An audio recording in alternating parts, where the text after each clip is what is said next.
Muchas gracias. Aprovecho de agradecerle a la Sociedad Dominicana de Gastroenterología y especialmente a todos ustedes porque la tentación de quedarse en el resort es muy grande. Así que les agradezco mucho el interés por estar acá. Vamos a comenzar con un tema que es el enfoque terapéutico en MUSCLE-D. Y es importante que abordemos diversos temas. Este es un tema que podría ser incluso tópico de una sesión entera de un congreso. Así que me gustaría que hablemos sobre tratamiento, pero especialmente cuáles son los objetivos terapéuticos, por qué perseguimos estos objetivos. Luego hablemos de la evidencia más actualizada de terapias no farmacológicas y farmacológicas y finalmente esbozar cuáles son los potenciales nuevos fármacos que pueden aparecer en los próximos años en el área. Como ustedes han escuchado, llevamos ya casi 5 años, quizás un poco más, cambiando el nombre y cambiando la definición de esteatosis hepática, hígado graso. Finalmente, las sociedades, tanto ISO como ASLD, la ALE, entre otras, han tomado este concepto de esteatosis hepática en el año 2023, que es un espectro de enfermedades, que va desde aquellos que tienen diabetes, obesidad o algunas otras enfermedades metabólicas, hasta aquellos que tienen una enfermedad predominantemente por beber alcohol. Sabemos también que hay otras enfermedades menos frecuentes, como son la enfermedad de Wilson, la hepatitis C, algunas alergias o DILI a medicamentos que pueden causar esteatosis hepática, pero sabemos que en gran parte en nuestra población tiene MUSCLE-D. Y esto está definido en base a los factores de riesgo cardiometabólicos, que son los criterios del síndrome metabólico, que de forma arbitraria se definió al menos 1 de 5 criterios. Les recuerdo que para el síndrome metabólico necesitamos 3 de 5 criterios, pero acá se tomó de una manera un poquito más laxa, tratando de aumentar la sensibilidad del diagnóstico y obviamente con un consumo de alcohol menor a 140 gramos de alcohol en mujeres a la semana y menos de 210 gramos de alcohol en el hombre. Ahora, cuando hablamos de alcohol, y es importante hacer esta salvedad porque yo sé que la charla es de tratamientos, pero es importante que podamos hacer un diagnóstico adecuado a la enfermedad, si no, digamos, ¿qué es lo que vamos a estar tratando realmente? ¿MUSCLE-D o una enfermedad hepática por alcohol? Entonces, es muy importante que en la práctica clínica sean capaces de cuantificar el consumo de alcohol de los pacientes. Y un trago estándar, que Roncola es Cuba Libre, ¿no es cierto? Pueden ver a cuántos ml de un trago estándar equivalen a 14 gramos de alcohol. Sabemos también que la esteatosis hepática por disfunción metabólica o hígado graso metabólico o MUSCLE-D tiene una historia natural bastante estereotipada, en que las personas tienen enfermedades o factores de riesgo cardiometabólico, van desarrollando hígado graso, aparecen cicatrices y luego aparecen las complicaciones. Y sabemos que este riesgo no es un riesgo lineal, no es un riesgo que es igual para todos los pacientes. Sabemos que aquellos que tienen una carga genética mayor van a tener un mayor riesgo de progresar hacia una enfermedad con fibrosis avanzada o cirrosis.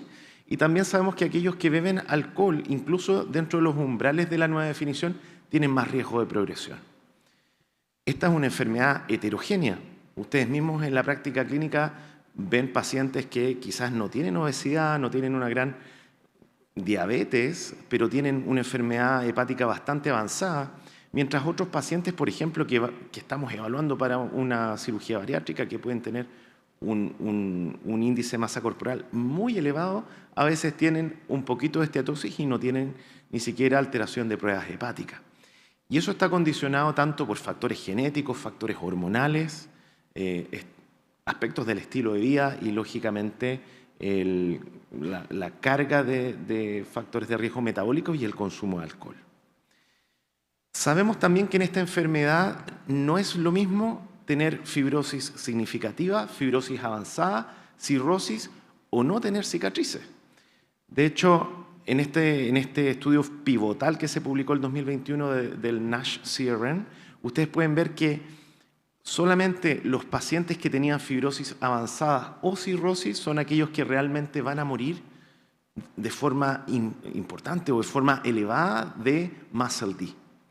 Entonces, no digo que los pacientes que tengan estadios menores o que no tengan fibrosis no importen, pero si es que uno quiere prevenir la mortalidad específica por MASLD, la población target son especialmente aquellos que tienen fibrosis avanzada.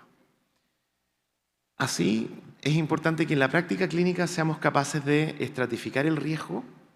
Estas son las guías clínicas, el guidance que publicamos de ALE recientemente este año, y nosotros recomendamos utilizar el FIB4, que es una herramienta que está ya ampliamente disponible, que requiere solamente la edad, las transaminasas y las plaquetas. Con eso, según los valores, hacemos un test de segunda línea, que, por lo que me comentaban acá, la herramienta más frecuente es la elastografía transitoria. Los puntos de corte que hemos sugerido son los mismos que han sugerido el resto de las sociedades, que son 8 kilopascales, menos de 8 kilopascales es bajo riesgo, sobre 12 kilopascales alto riesgo, y con eso podemos estratificar un poquito mejor el riesgo. Y ahora entrando de lleno, luego que hicimos ese pequeño resumen sobre las características clínicas de MASLD, me gustaría hablar de las estrategias terapéuticas, que incluyen aspectos nutricionales, de ejercicio, de pérdida de peso y también algunos medicamentos y eventualmente cirugía bariátrica en casos seleccionados. Entonces, para comenzar con el tratamiento no farmacológico, no puedo hablar de esto sin hablar del peso. Sabemos que el exceso de peso tiene una alta correlación con la enfermedad y, de hecho, en los pacientes que tienen una obesidad grado 3, la prevalencia de esteatosis hepática alcanza un 90%. Pero sabemos que si tenemos bajas de peso, incluso si son modestas, podemos ver una resolución de la esteatopatitis en un porcentaje bastante importante, así como resolución de la fibrosis. Sabemos también que la dieta mediterránea le hace muy bien al cuerpo, disminuye el riesgo de diabetes, de enfermedad cardiovascular y también de MASLD. Y por otro lado, podemos ver beneficios desde el punto de vista metabólico en cifras tensionales, perfil de lípidos y el control glicémico. Hay estudios, incluyendo estudios con biopsia, que si bien son estudios con un bajo tamaño muestral, que han demostrado que la dieta mediterránea logra disminuir el contenido de grasa hepático, incluso si es que los pacientes no logran tener una baja de peso. Así que en la actualidad lo que recomendamos sí o sí es tratar de establecer un estilo de alimentación mediterráneo, eventualmente sin alcohol. En cuanto a las bebidas azucaradas, lamentablemente están ampliamente difundidas en nuestra sociedad y se asocian a un mayor riesgo de MASLD. Así que es importante también preguntar a los pacientes y tratar de recomendar el consumo moderado de este tipo de bebida. El café, por otro lado, si bien la evidencia es de baja calidad, sabemos que es seguro de consumir siempre y cuando no hayan contraindicaciones desde el punto de vista cardiovascular. Así que es algo que muchas veces los pacientes preguntan y que de hecho podría incluso disminuir el riesgo de fibrosis en MASLD. Y respecto al consumo de alcohol, yo ya les esbocé de que existe un mayor riesgo en los pacientes que tienen esteatosis hepática y beben alcohol. Y este riesgo empieza a ser multiplicativo incluso en la medida que beben más alcohol los pacientes y se acercan al umbral de MET-ALD, que son los pacientes que tienen una enfermedad dual. Vemos que el riesgo de fibrosis significativa es mucho más alto. De hecho, aquellos que tienen todos los factores de riesgo cardiovascular y tienen un consumo de alcohol elevado, dentro del MASLD tiene una prevalencia de fibrosis significativa de un 25%. La actividad física importa muchísimo, no era el tiempo, solamente me gustaría mencionar de que incluso el caminar ya tiene beneficios en MASLD. Ahora, muchos de los pacientes nos comentan, yo tengo una vida o un trabajo que me exige esfuerzo. Eso, si bien es beneficioso para algunos outcomes, pero no en MASLD. Lo ideal es que los pacientes tengan una instancia de ejercicio para que de forma estructurada puedan hacer ejercicio aeróbico y anaeróbico en la medida que no hayan contraindicaciones. Sabemos que la terapia no farmacológica es muy importante y hay que recomendarla a todos los pacientes.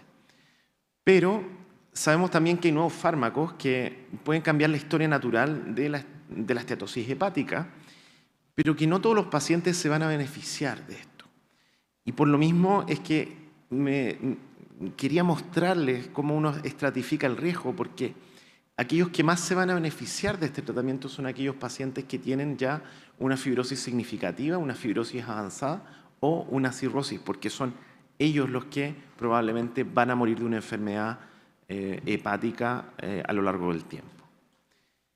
Lamentablemente la FDA y la Agencia Europea han sido bastante estrictas en cuáles son los endpoints que utilizamos en los clinical trials, y esto ha requerido utilizar biopsia hepática, lo cual exige resolución de la esteatohepatitis y mejora al menos un estadio de la fibrosis. Por suerte esto ya se está relajando un poquito y ya hay apertura al menos de la FDA para utilizar otros marcadores más sencillos como aquellos basados en resonancia magnética o en elastografía transitoria. Pero esto ha sido una piedra en el zapato para el desarrollo de estudios clínicos en el área. De hecho, muchos estudios han pasado la fase 2, pero se caen en la fase 3. Así que me gustaría que hablemos de resmetirom, que es probablemente el fármaco que más se ha mencionado desde el año 2023. Este es un agonista del receptor de hormona tiroidea, que a nivel hepático aumenta la beta-oxidación. Y el estudio maestro fue un estudio pivotal que se hizo en pacientes con fibrosis significativa o avanzada. Básicamente se testeó 80 o 100 miligramos. El usar uno u otro en la práctica clínica depende del peso. Si el paciente tiene más de 100 kilos, uno utiliza resmetirom 100, si no, utilizamos 80. Y lo que se vio en este estudio es que el resmetirom se asoció a una mejora significativa de la esteatohepatitis y al menos la mejora de al menos un estadio de la fibrosis.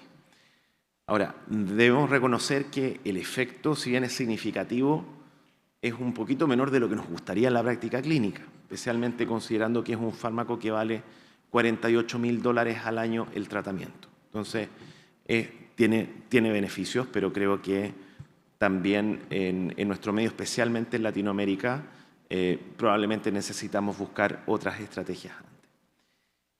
Resmetirom tiene beneficios cardiovasculares, de hecho disminuye el LPA y otros marcadores, lo cual podría eventualmente beneficiar desde el punto de vista cardiovascular.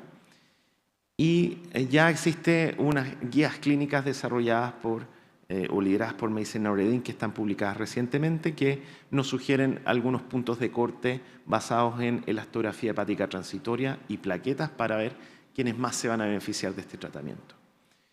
En definitiva, uno parte de resmetirom, tiene que hacer un control de exámenes buscando que los pacientes toleren bien, que no tengan efectos gastrointestinales, que no hayan tenido un DILI dentro de los primeros 3 meses.